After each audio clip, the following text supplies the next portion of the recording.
Mahigit 4 na milyong piso ang halaga ng iligal na droga na nasamsam mula sa isang buy-bust operation dito sa North Caloocan kaninang madaling araw. Tahimik sa unang tingin ang lugar na to sa Barangay 175 sa Caloocan. Pero ang isa sa mga bahay rito, pugad na pala ng ibinebentang iligal na droga.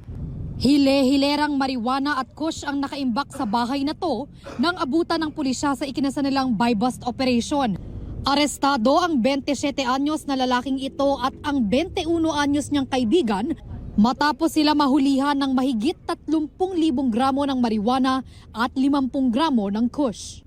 Lagpas sa 4.4 million pesos ang tinatayang halaga ng iligal na drogang nasamsam mula sa mga suspect. Nang kuhanan namin ng pahayag ang mga suspect, No comment po. No comment po. No. ang bahay na to, inuupahan lang ng isa sa mga suspect. Dito rin nakatira ang kanyang asawa at ang kanilang 4-month-old baby. Sakit, syempre. Nakaka-disappoint. Nagsisisi po ba kayo?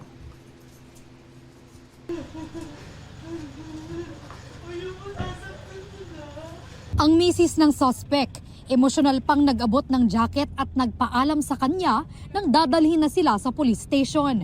Reklamo para sa paglabag sa Comprehensive Dangerous Drugs Act of 2002 ang kahaharapin ng mga suspect.